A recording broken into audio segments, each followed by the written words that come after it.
皆さんこんにちは、チースタジオです。よろしくお願いします。このチャンネルではカメラのある暮らしをちょっと素敵にをコンセプトに機材レビューや作例紹介、あとは 3D プリンターで制作したカメラアイテムをご紹介しています。現在 YouTube のチャンネル登録者1万人を目指して頑張っておりますので、ぜひ登録いただけると励みになります。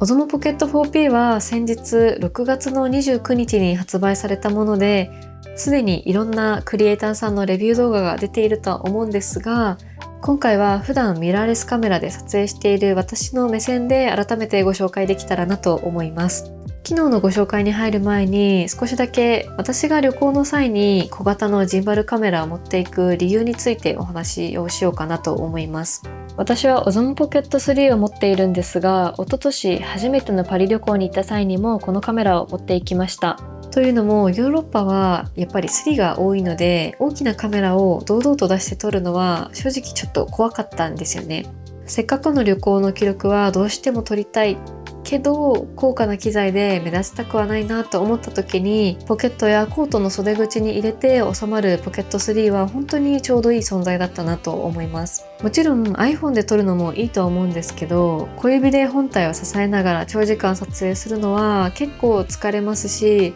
手ぶれもちょっとしてしまうんですよね。それに土地勘のない場所ではマップのアプリとかも使うので、 iPhone で撮影し続けるとバッテリーの残量も気になってしまうところもあります。その点ポケット3であればグリップをしっかりこうやって握って持つことができますし、ジンバル機構のおかげで歩きながらでも本当に綺麗に撮れるので、この安心感だけでも小型のジンバルカメラの大きな価値だと思っています。そして DJI の Osmo Pocket シリーズで大好きなのが、このディスプレイをカチッと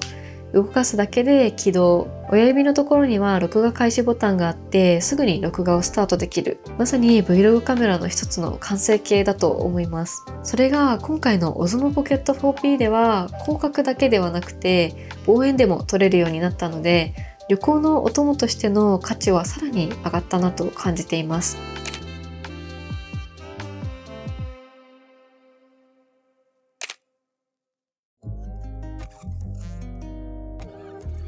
ということで早速ですが、 Osmo Pocket 4P の外観からご紹介していきます。 Osmo Pocket 4P は広角と中望遠の2つのカメラを積んだポケットサイズのジンバルカメラで、価格は公式サイトでスタンダードコンボが99,000円、マイクなどがつく Vlog コンボが113,300円となっています。 Vlog コンボだと本体の他にネジ穴付きのハンドルだったり、マイク、ミニ三脚、ポーチだったりストラップ、ケーブル類の他に補助ライトやワイヤレスのリモコンも同封されています。価格の面でお話しすると、ミラーレスカメラではカメラ本体とレンズまでを新品で購入しようとすると最低15万円前後はかかってしまうと思うんですけど、Osmo Pocket 4P の場合だとスタンダードコンボでは10万円を切る値段となっているので、かなり安く収まると思います。個人的に嬉しいポイントはワイヤレスリモコンと補助ライトで、今回はスケジュールの都合で難しかったんですが、今後海外旅行を検討しているので、兄弟と一緒に少し離れたところから撮影をしたり、あとは夜市なんかも行こうかなと思っているので、その際にも綺麗に映像が残せるんじゃないかなと思っていて、これからたくさん使っていくのが楽しみです。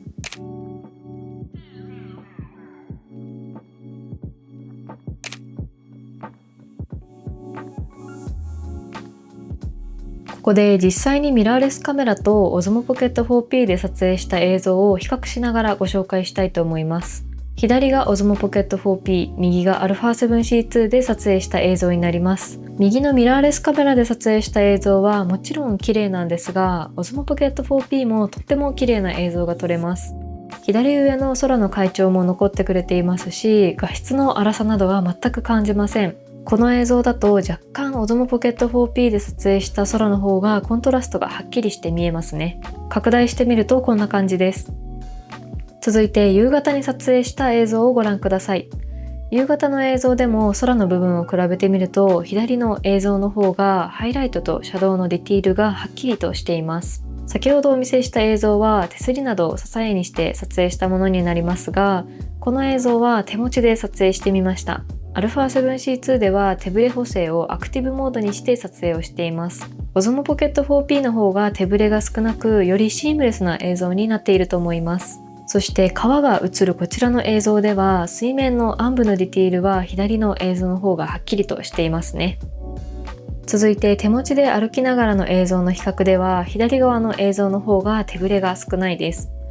それと肌の色を見ていただくと、Osmo Pocket 4P の映像の方がスキントーンが明るい印象を受けます。今回使用した α7C2 には 24mm の F2.8G という比較的コンパクトなレンズをつけて撮影をしたんですが、さらにコンパクトな Osmo Pocket 4P でここまでの映像が撮れてしまうのは本当にすごいことだなと思いました。そして夜間の映像の比較もしていきましょう。Osmo Pocket 4P は特に夜間の映像がとても綺麗だなと思いました。ミラーレスカメラで撮影した映像はもちろん綺麗なんですが、Osmo Pocket 4P もそれと引きを取らずに綺麗に残してくれます。日中の映像を見てもそうですが、夜間の映像もハイライトとシャドウの明暗さがはっきりしているのが Osmo Pocket 4P の方かなと思います。映像自体はどちらもノイズが少なくて綺麗なんですが、左の映像の方がディティールや発色がよりニュートラルな印象です。それと Vlog コンボでは磁石で付けられる補助ライトも同梱されているので、夜間や逆光のシーンで顔周りを明るくできるのも心強い部分だと思いました。左の映像は補助ライトをオフにした状態、そして右側の映像は補助ライトを最小のクールで撮影した映像です。夜間など暗い時間帯での撮影ではこのライトがあることで肌の質感をより艶っぽく見せてくれます。それと Vlog コンボには磁石で付けられる補助ライトも入っているので、夜間や逆光のシーンで顔周りを明るくできるのも心強い部分だなと思いました。このライトは明るさと色温度がそれぞれ3段階で調整ができるようになっていて、ウォーム、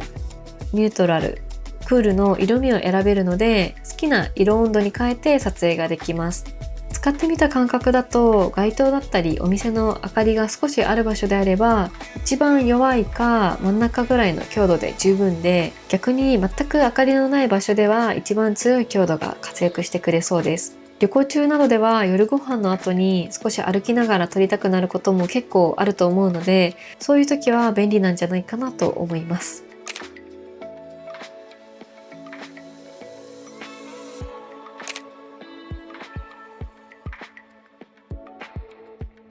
私が持っている α7C2 と 24mm の F2.8G の組み合わせで比較してみると、α7C2 はバッテリーとメモリーカードを含めて約 514g で、さらに 24mm の単焦点レンズの重量が 162g となっているので、トータルで 676g となります。一方で Osmo Pocket 4P だと重さはたったの 230g で 240mm の望遠まで撮影ができてしまいます。しかも価格面で比較してみると α7C2 と 24mm の F2.8 のレンズを新品で購入した場合は40万1500円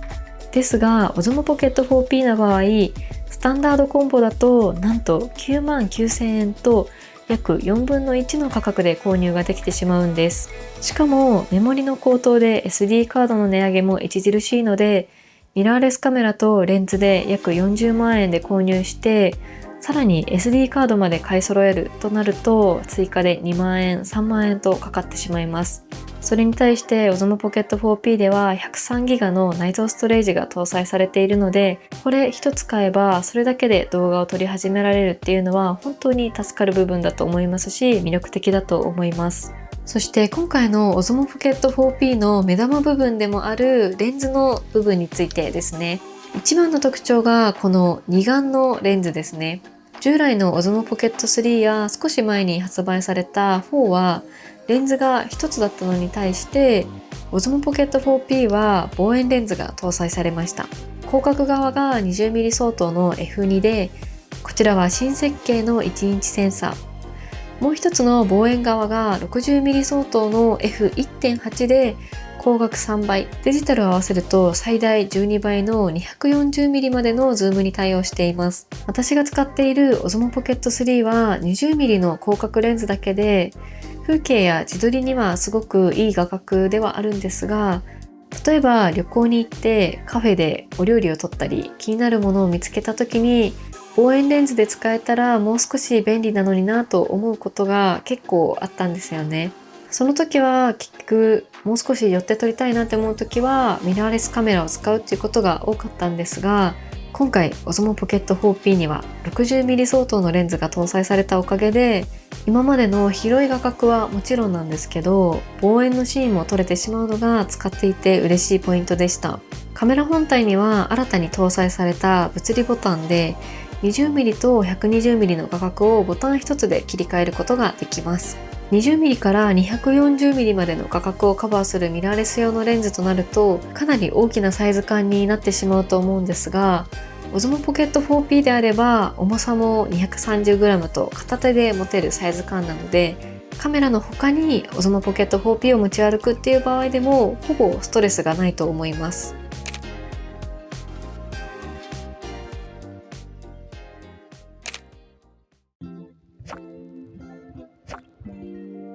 それと OSMO Pocket 4P は動画のカメラっていう印象が強いと思うんですが、写真もしっかりと撮ることができます。静止画は3700万画素での撮影に対応していて、これ1台で動画も写真も十分に楽しむことができます。正直私は OSMO Pocket 3の時は写真での記録はほとんどしてこなかったんですが、今回試しに撮ってみたところ、日中の明るいシーンはもちろん夜間の撮影でもここまで綺麗に撮れるのかととても驚きました。そして OSMO Pocket 4P は最大 4K の 240p のスローモーション撮影に対応しています。ボケ感もしっかり出てくれるので、このように前ボケや背景ボケを作りながら風に揺れるお花のような何気ない瞬間も印象的に残すことができます。それともう一つ、私らしい作例ではありますが、3D プリンターが動いているところを撮ってみました。普段は速すぎて目で追えないヘッドの動きが 240p だとここまで滑らかに見えるんですよね。このように速い動きを特徴的に見せてくれる機能なので、ダンスやスポーツ、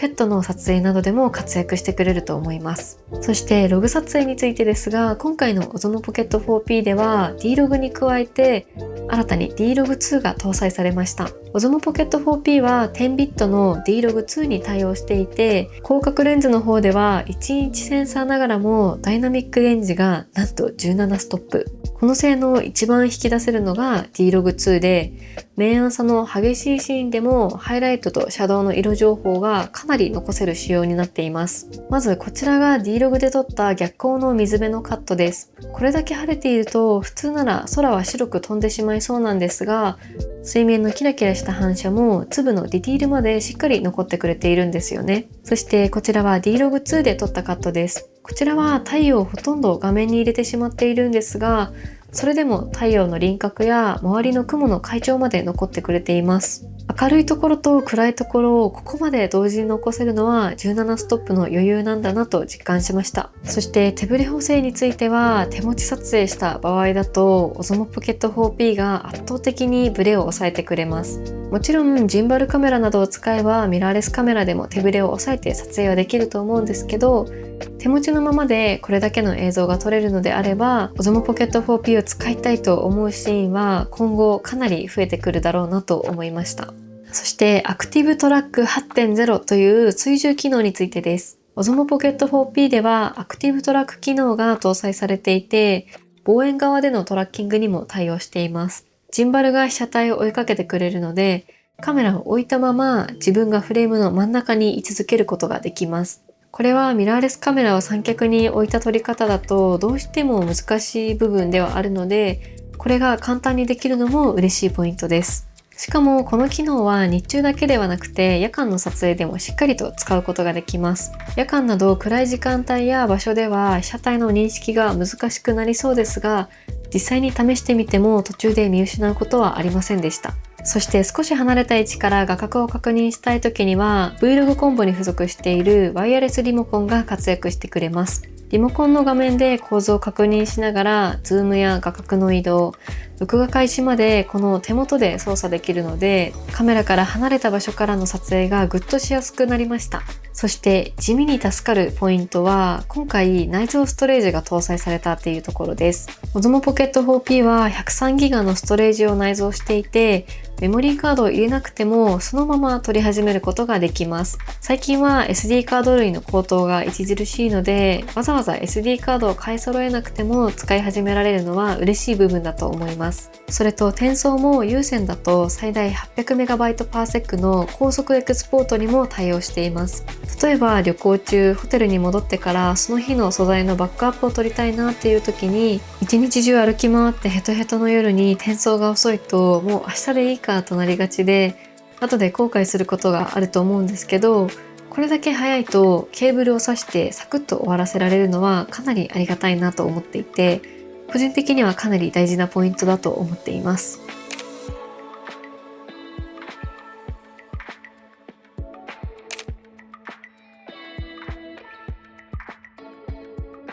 それと最後にもう一つ、Osmo Pocket シリーズを使っていて本当にお勧めしたいなと思える理由が、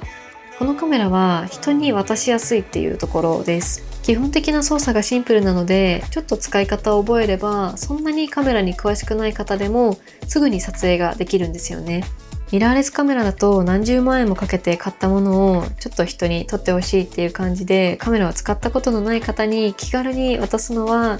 正直ちょっとためらってしまうところもあるんですけど、Osmo Pocket 4P ならあまり気にすることなく渡せます。手ぶれはジンバルが抑えてくれるので、旅行先で家族やお友達とお互いを取り合うみたいな使い方ができるのも嬉しいポイントだと思います。こんな感じで比較をしながらご紹介してみましたが、今回 Osmo Pocket 4P を使ってみて気になった部分についても触れたいと思います。一つ目はさっき触れた D-Log2 の対応範囲についてです。せっかく17ストップの D-Log2 が搭載されたのに、D-Log2 を使えるのが 20mm の広角側だけなんですよね。なので望遠側も積極的に使いたいなと思っている私としては、普段は D-Log で揃えて撮る運用になりそうだなと思っています。そして気になっているところ2つ目は、ワイヤレスリモコンとマイクの同時接続についてなんですけど、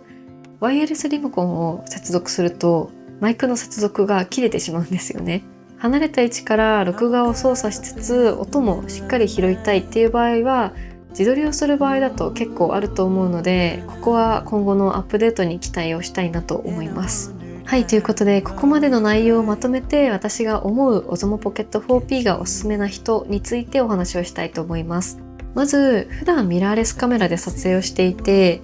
動画をもっと身軽に撮りたいなと感じている方におすすめしたいです。手持ちでこれだけブレを抑えて撮れて、広角も望遠もこれ1台なので、ミラーレスカメラのサブとしてかなり頼りになると思います。ジンバルカメラで望遠の画角まで撮れるものってなかなかないので、小さいカメラは欲しいけど広角だけだと物足りないって感じていた方には特に刺さるんじゃないかなと思います。それからこれから旅行用に小型のカメラを買いたいという方にもおすすめしたいです。一日中歩き回る日は重いカメラだと肩も凝りますし、どうしても疲れてしまうんですよね。その点ポケットに入るサイズならとりあえず持っていこうかなと思いますし、歩きながらでも手ぶれを抑えて綺麗に撮れるのは本当に心強いと思います。私がパリで Osmo Pocket 3に助けられた時の安心感に望遠が足されたっていう風に思うと、旅のお供としてはかなり完成形に近いなと思いましたし、疲れないでカメラで写真も動画も撮れるっていうのは旅行においてはそれだけでも大きな価値があると思います。あとは家族だったり友人と一緒に撮りたいっていう方にもおすすめしたいです。操作がシンプルで手ぶれもフレーミングもカメラに任せられるので、カメラに詳しくない方に渡してもすぐに撮れるっていうのはこのカメラならではの嬉しいところだと思います。そんな感じで今回は DJI の Osmo Pocket 4P についてご紹介をしました。すでに発表から時間が経っているので、いろんな情報だったりレビュー動画が公開されていると思うんですが、ぜひ私の動画も購入の参考にしていただけると嬉しいです。今後海外に旅行に行く予定があるので、その際にこのカメラも持って撮影するのが楽しみです。それでは今回の動画はここまでです。最後までご視聴いただきありがとうございました。この動画が参考になりましたら、ぜひ高評価とチャンネル登録をお願いします。現在 YouTube のチャンネル登録者1万人を目指して頑張っておりますので、ぜひ登録いただけると嬉しいです。それから写真やものづくりに関する情報は SNS でも随時発信していますので、よろしければそちらもフォローしていただけると嬉しいです。今後も写真や制作の裏側などをシェアしていきますので、ぜひチェックしてみてください。ではまた次回の動画でお会いしましょう。ありがとうございました。